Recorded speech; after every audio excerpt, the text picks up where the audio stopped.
At this moment, it's my great pleasure and honor to introduce Dr. Charles Milgram.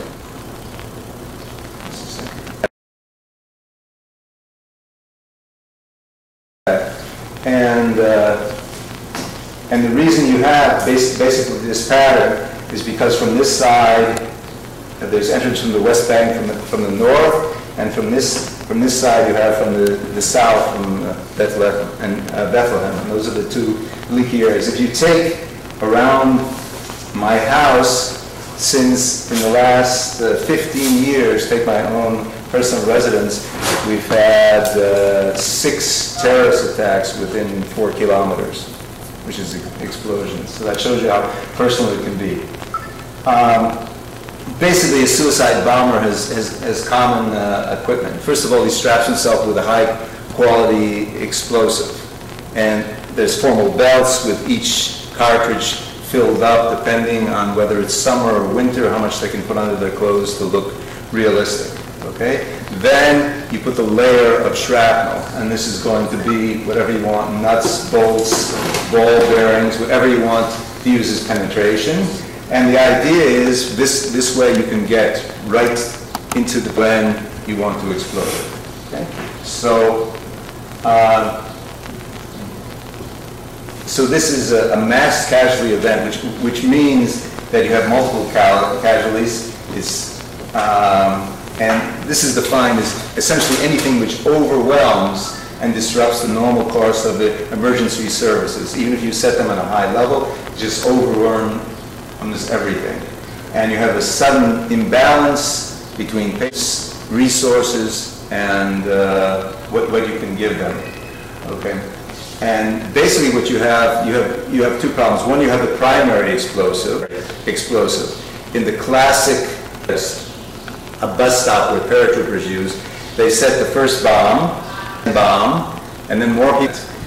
There's always in heavy traffic. You have to get your ambulances and your vehicles in. You have this sudden impulse of patients into the emergency room, and you can wrap your bombs with shrapnel, but also you can make attempts to use biological agents. And this has been attempted. This is Fox, which but it's been said that they've used hepatitis, HIV virus, but fortunately that in the high detonation blasts, these agents are destroyed. And the first thing you got to realize when you think about a blend, it's not like a gunshot wound. First is the violent force of the blast action. So what does it mean? Someone can look to you like a whole body, look to you like a perfect uninjured, and because of the blast wave, the lungs will be destroyed or a severe head trauma, and after a few minutes, they're going to deteriorate. Okay? And then your second, the fragments then, aside from the shock wave, then it propels people away from the blast. And then you have the metallic emergency. You're going to see them filled with entry holes, multiple entry holes, and you don't know wrist with shrapnel inside. And this is an example of what you can see. This is a patient who got the effect of the pressure you have, for the brain, you have direct trauma, like you can see this shrapnel went right through the course here of the head, and the shrapnel is just sitting out there, and so it causes edema, hemorrhage, but just the shock wave can cause the same diffuse damage in the brain throughout. Okay? And basically in military action, and also this, it's much more valuable to injure than it is to kill. Because to kill, the case is already finished. All you do is wrap the body. When someone is injured, you then notice in the battlefield, you tie down a lot of people, a lot of resources for days, for weeks, for months. And so the prime, and it's probably in a death, there's a period of mourning, and you finish. Continual injured is continual representative of the suffering. Okay? And you never know where these things go. you see this over here? You know what that is? That's the watch of the patient blasted out and went into her chest. And all these others are pieces of shrapnel. And here she is. Later on, you can still see some of the burns and scars, but here's the photograph next to the Calvin Klein watch that was inside of her. Okay? And so you have all these entry points, and they're not like bullets that you're going to go in a straight trajectory. You don't know which way they're going to spin, and so you have to use imaging. And here, this is the neck vessel. This little arrow is the shrapnel being surgically repaired. So the trauma is, and you have a body which may have 25, 50 of these progesterol in. The same way with the abdomen. This is what blast injury, opening up the abdomen and just the intestines coming out. And the burns are a secondary problem. Okay? And because of this, it's such a powerful weapon. Okay? And the basic thing is you want to get, as a suicide bomber, you want to get in as close as you can. So you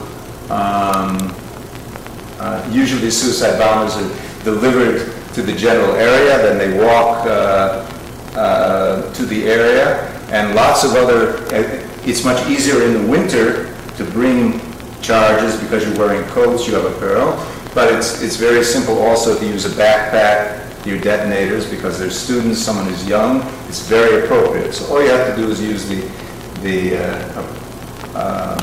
appropriate. Now this is an example of things that we've taken out of patients. You see, it depends in sometimes the areas, sometimes they mix them like this, but nuts, bolts, screws, and they just flash all over.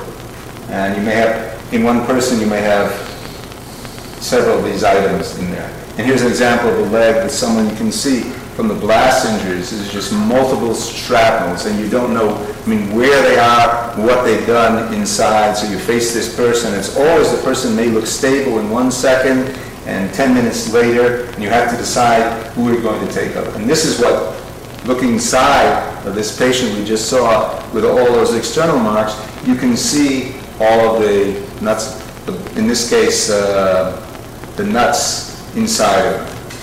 Okay?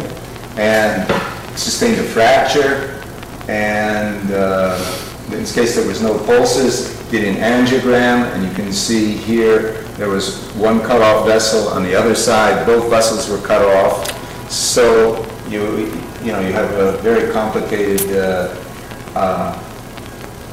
case. And so what you do is called damage control. What you want to do is just do what you have to do to get the patient to survive to the next and go to the next stage more electively. And so you just do what you have to do, and this takes experience to know when to stop and to do what's enough. Here's an example of one patient which we treated. She was multiple trauma, a young patient. She developed, because of the multiple shrapnel, she developed hypothermia, which is low temperature. She had blood coagulation problem. She required 57 units of packed blood cells, 39 units of fresh frozen pack, fixed 19 units of cryoprecipitate, 60 units of platelets. In a total, just to save her, is 170 units. So which means you have to have a lot of blood in your bank, and you also have to be able to mobilize these resources, because these are used, this was used right away, just to save her, to stabilize her. And in the next, this is where she was in the wheelchair stage. She had 6 skin grafts. She had, aside from her orthopedic nails, one removed. She had her right foot, and here she has after she's reconstructed and stable, she's at a party now celebrating it, and this is a good result. But there are some people, like any case in trauma, this is a huge, what would I say, it takes a very strong person to recover for this and carry on with their lives. So some people have these injuries and they remain in shocked or problematic for the rest of their lives. And some people are able, by the force of their strength, to continue on. So you have to have a lot of support for those people. So when the suicide bomber chooses, he's got a couple of goals in mind. Well, first of all, it's very nice to, if you hit the same place more than once, this gives a double message, which it says that you can't control me at all. If I want to go back a second time, I'm going to go back a second time, and maybe if I want to go back a third time, I can go. So this is downtown Jerusalem, and you see all the maze of yeah, this is the ambulances, and then this is Cafe Hillel, which you know. Oh my God. This was actually a place where I knew Dr. David Applebaum, and the next morning his daughter Nava was to be married. They were just getting together the night before, and I knew him from Skokie a little bit. Mm-hmm. And so this is the blast scene there, and the real preferred is the buses, because it's got the blast wave is going to take out, even if the explosive charge isn't high, the blast wave is going to take the whole bus out. And this is, you can see, because a bus is really constructed of these girders and panels, and it just blows everything out. Depending on where you're sitting, you're either dead or alive. And it's really not to be confused with road traffic accidents, because it has several features. I mean, more of your patients are going to die. You know, you're working on them, and they're just going to go. And they're going to have more secondary operations. They may have 3, 4, 5 operations. And they're going to need more time in the intensive care unit. So it makes it's much more demanding for the resources of the, and of course their stay in the hospitals longer. Yeah. For example, if a hip is replaced, you'd probably have to go back and take care of other complications at other times. What are the resources like in Hadassah Hospital? I mean, the resources are outstanding. Basically what happens is a hospital where you don't really need to call people in, okay? When I live in, okay?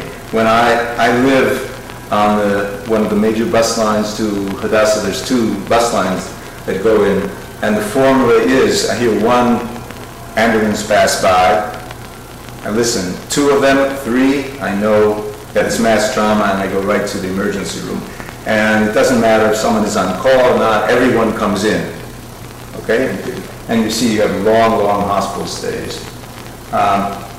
So now let's go to the trauma scene itself, is that suddenly you have this mass explosion, mass confusion. Some people are just paralyzed by the blast, just by the horrors. Some people want to come in and help. They don't have any abilities, they don't have any equipment. Some people want to hunt and get revenge. And in this, you have to make order. In one of the most early terrorist attacks was a bus which was coming in from Tel Aviv, and an Arab stood up and he shouted Allah Akbar, and he took the driver's wheel and he tumbled the whole bus down into the ravine, okay? Why do I know this? Because I was in Tel Aviv in the bank, and I went to that bus and I just missed it. They just left. Oh. So I always remember it. But basically, when the ambulances came, they went down, and the drivers, everyone was too enthusiastic, went down to pull the people up. But when the patients got up, part of the drivers were still down there with the keys.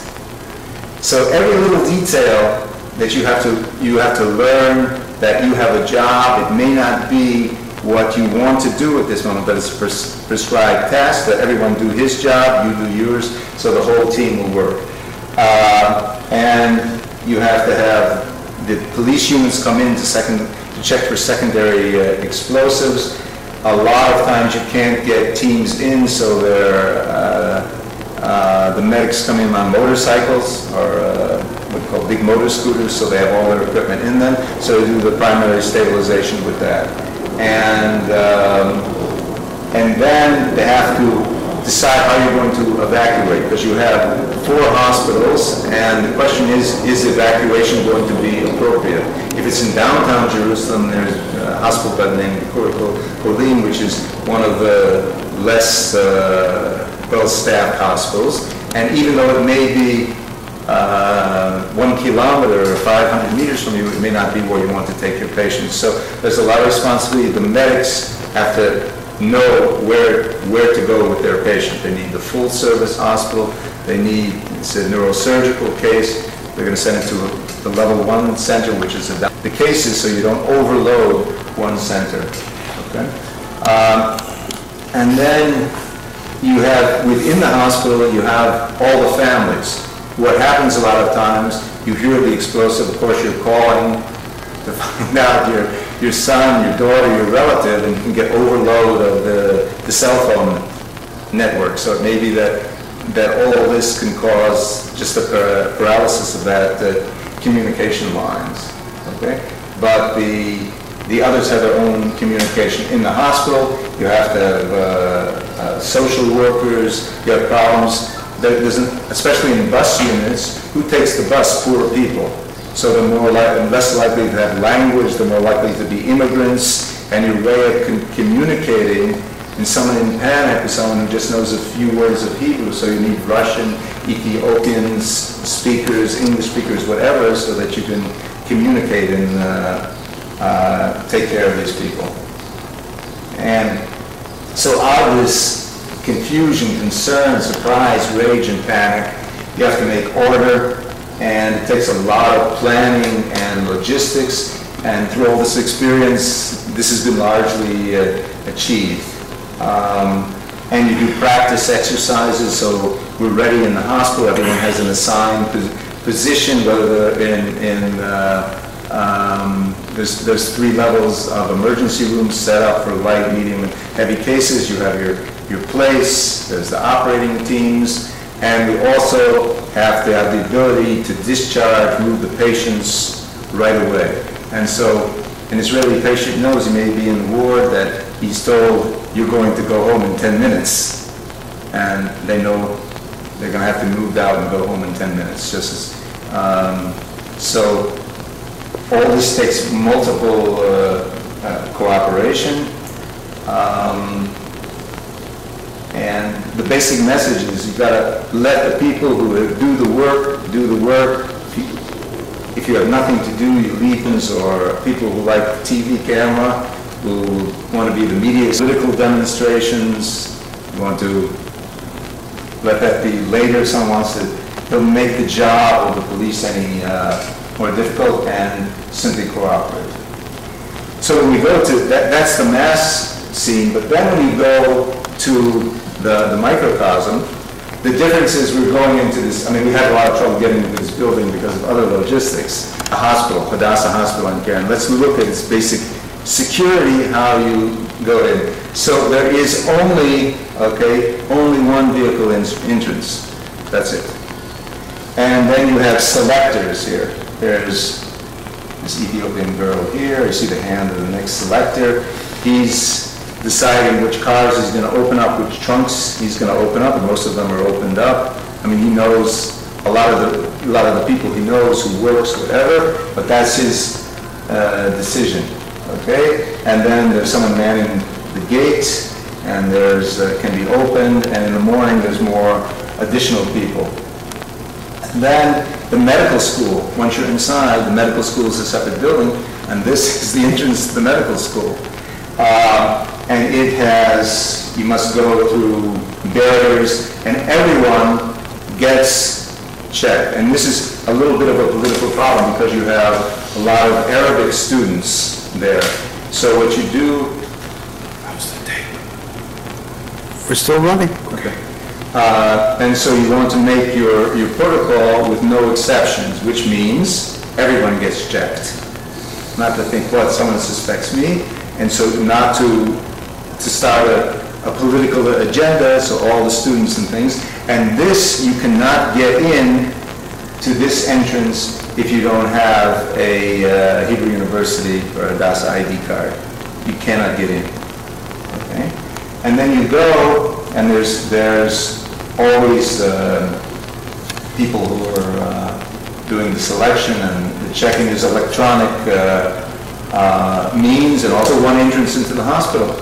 And this is the same way. You go through, if you have a magnetic card, you may go through a gate yourself, otherwise you have to go and be checked, all your bags checked. If there's an alert, they'll close this spot and everyone will be checked. And why would you say that this is necessary? Because obviously this is deemed the target. Okay, even though you would say here on the University of Chicago campus that no one is going to touch, that wouldn't be a target Hadassah Hospital. But it certainly has a security here because it is at least known in 2 times to have been a prospective target. So that's what you need. Okay.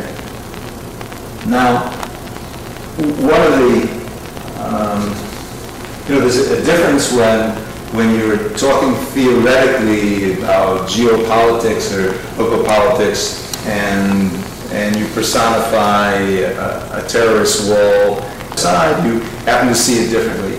But the concept of the terrorist wall is not the physical wall. Okay, this is the barrier in part of the barrier wall is sometimes concrete like this. Sometimes in the north it's a fence, which means it's 5 layers. There's a concertina, a patrol road, the fence itself, then a ditch, and then another concertina to keep people going. So it can be one or other things. But the real security, when you build this wall, you start out with your now attacks found because you have information.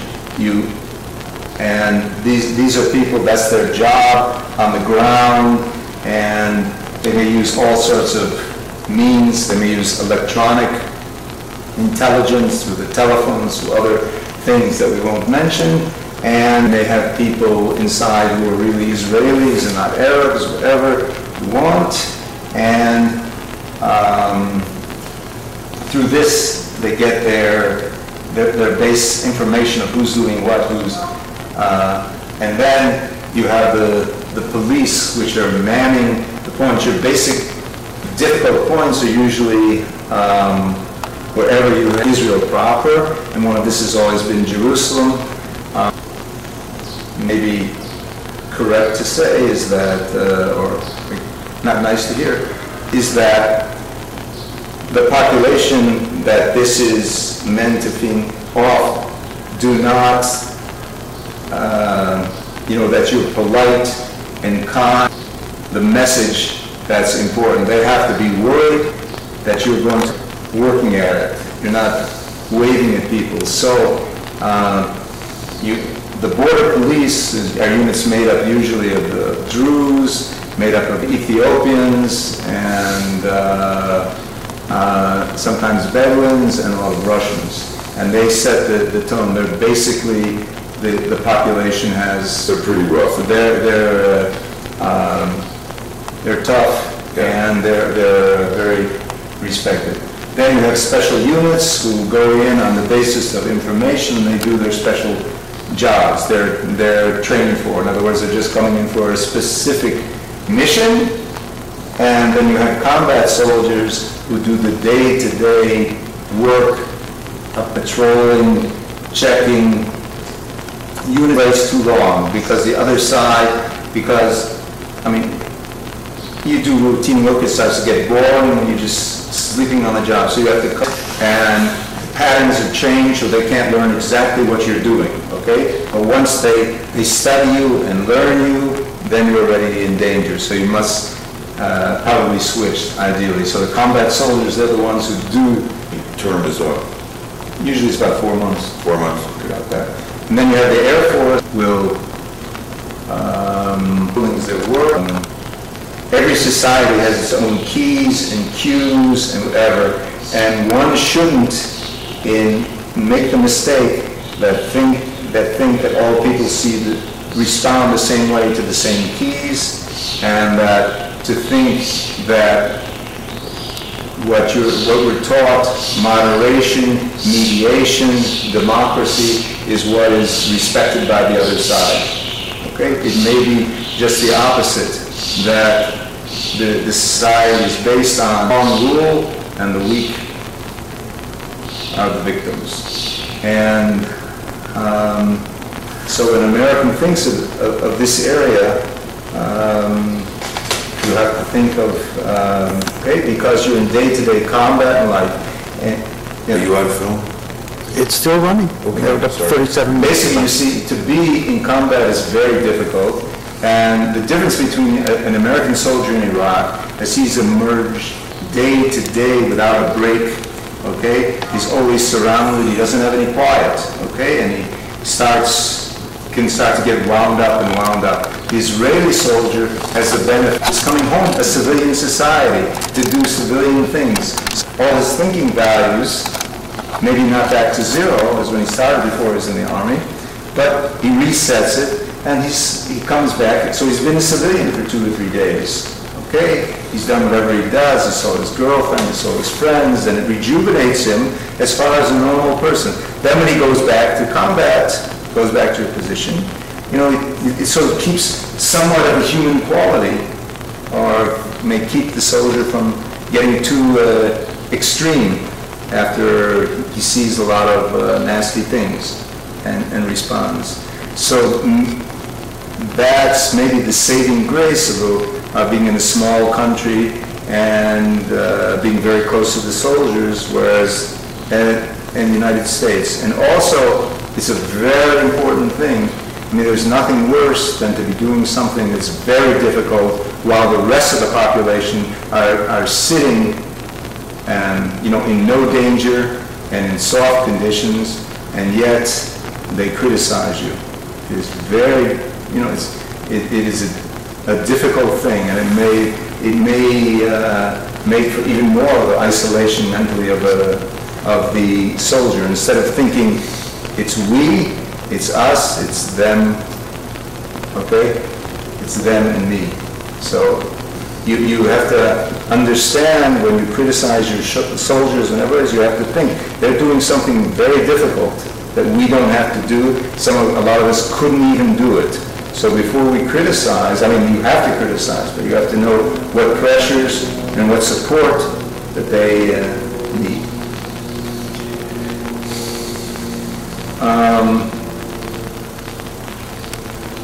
The other thing, I would just conclude, although all of this is important, I think the more important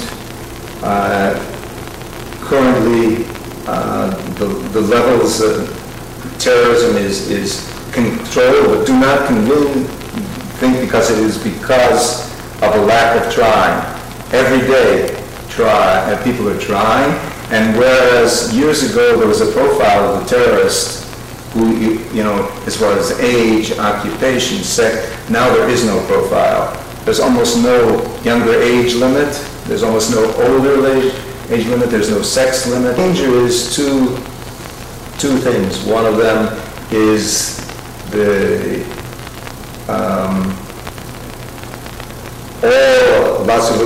lots of the world are very concerned about Palestinian rights, and they certainly can be that. But they should also be. It's not a healthy thing to isolate the Israeli state. And they will then get the mentality that the only way they can do it is to go it alone, because they don't have anyone to rely on. Okay? Be it the Europeans, be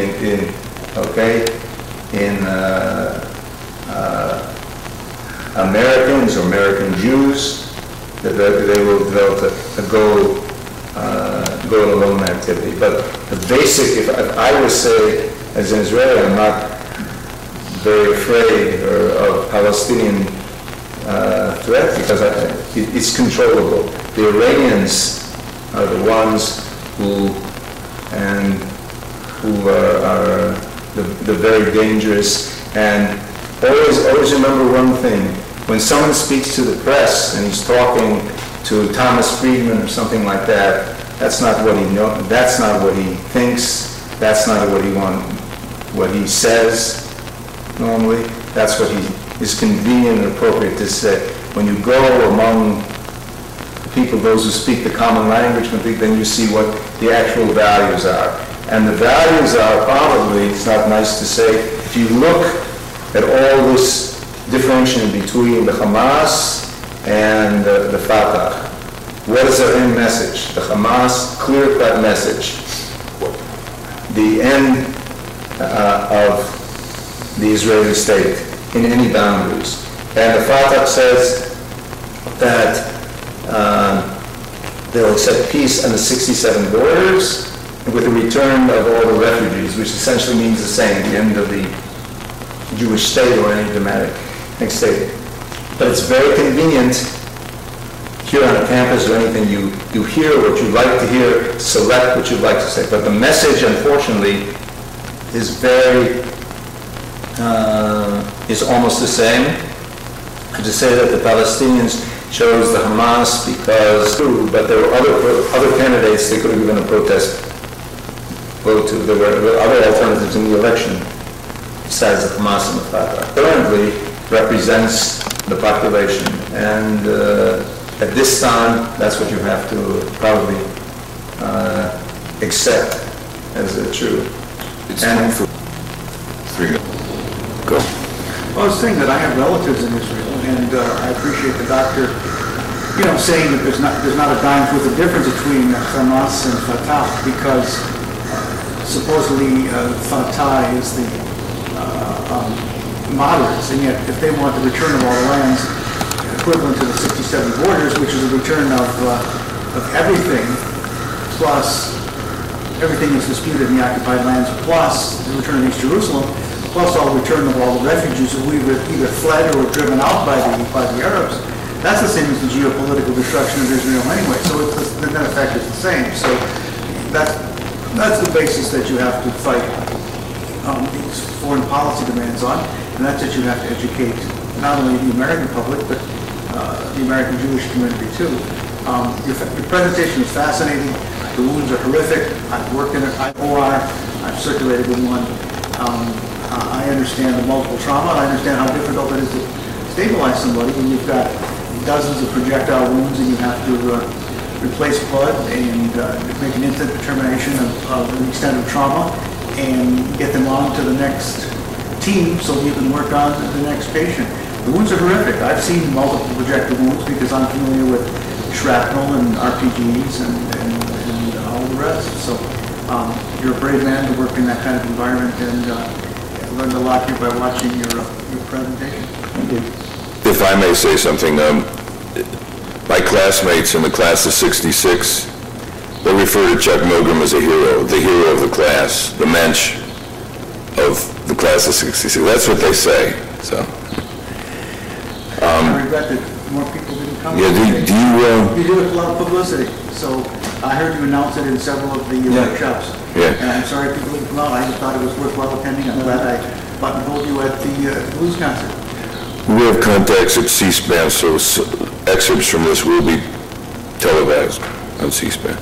I also regret that too much of the American media is biased, and I have particular heartburn with National Public Radio, which is really National Palestinian Radio, overly sympathetic to the mothers and fathers of suicide bombers, but don't cite the names of people who were killed in explosions on buses and in nightclubs and public squares.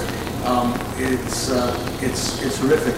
I think people should think strongly about whether they make contributions to NPR public broadcasting. It's something to think about. Speaking of bias, and as long as we're on the topic, a few months ago, a history professor at the University of Chicago named John Mearsheimer published an article, a working paper called The Israel Lobby. He and a guy from Harvard named Walt, which in many circles defamed the image of the University of Chicago. I mean, it's a pile of one-sided garbage, in essence. I had occasion to confront the professor yesterday at a seminar, at a lecture, and it was very satisfying to tell him off. What is your opinion of that paper? Well, I respect academic freedom and the right to free speech on a great university campus, but it's a selective use of history. He's been criticized by other professors from Harvard and from Johns Hopkins. It's one-sided. It's a selective use of history. It's a selective use of facts. Whether the professor said anti-Semitic or not, I'm not qualified to make a judgment, but it is kind of a smear because on one hand he says that Friends of Israel are entitled to make their voices known and to support Israel. On the other hand, he implies that they're dual loyalists, so that they care only about the state of Israel. And I think American Jews care about America deeply and passionately first, and Israel happens to be a strong and a helpful ally to the United States. So I think that Mearsheimer, I think he has some blind spots in his article that he didn't recognize that his selective use of facts predetermined the implications and the conclusions of his article. It's not a good academic use of academic freedom.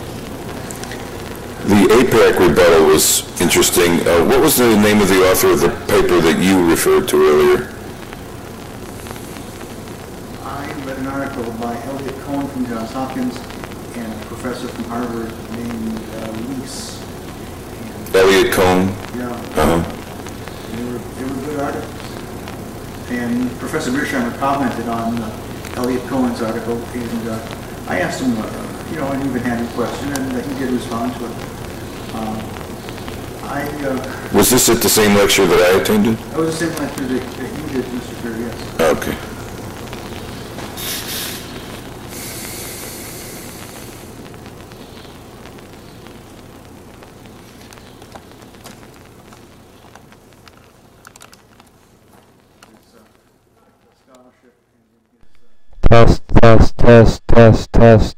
Test. Notably taken by many people in the university community about this publication of this paper. I did my part by speaking with the alumni board of governors, and they're open to speech. Corner them at all the events and talk with them. They wear the ribbons and the badge, and you can find them on there. I think this is the latest European, which is the... I'm familiar with that, and I've read it on the BBC and the Guardian websites.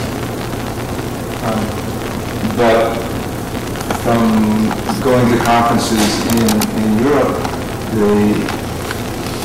the major issue will not be this. The major issue will be the Iranians, all that comes next to it, and people can be Absolutely. If the Europeans and the Russians don't take it seriously, it will be producing significant crisis. And they're closer than the United States is. They have more to lose. They have, whether they realize it or not, they have a bigger stake and a bigger vested interest than we do. Much more so. Well, let's hope that Let's take that. we're almost back at square one, where the issue is really the legitimacy of the Israeli state. I thought, we all thought we were beyond that. Yeah, but it's now the issue. Well, unlike the wall that's by East and West Berlin, the wall is not to keep people in, it's to keep violent people out. So Israel has that sovereign right to do that. So I don't know anybody would have a problem. Obviously, it's when I finished a research project in Stockholm. We were sitting afterwards. You go to a restaurant and celebrate, and I asked them, what is it that you so much appreciate about the Palestinian society, or for women's rights, or for cleanliness, for open government, for democracy? What is it that attracts you so much to their society? I have no... Not to mention, no political state, no politician is perfect, but on a comparative basis, the breadth of corruption and theft in the Palestinian government is horrific compared to, the political shenanigans of any of the Israeli politicians. It's unbelievable. Too much of the money that has gone to the Palestinian government and to the NGOs has been wasted or stolen. But, it's their money.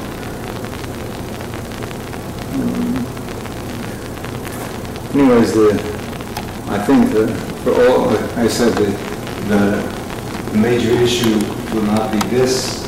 The major issue will be the Iranians, all that comes next to it, and it can be Absolutely. If the Europeans and the Russians don't take it seriously, it will produce significant crisis. They will. And their pulse in the United States is they have more to lose. They have, whether they realize it or not, they have a bigger stake and a bigger vested interest than we do. Much more so.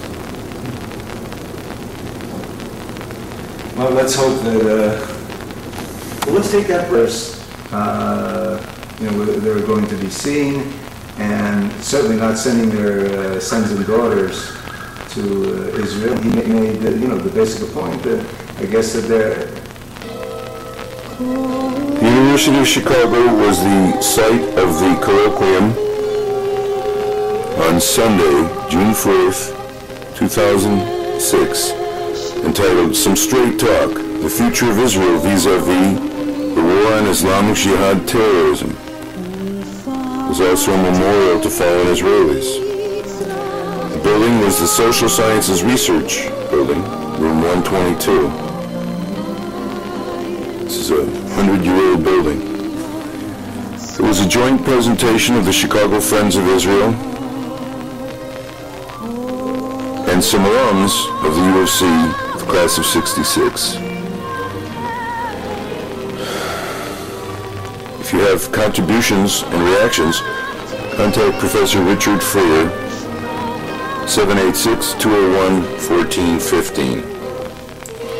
Dr. Milgram was very eloquent, and everybody learned a lot. It was a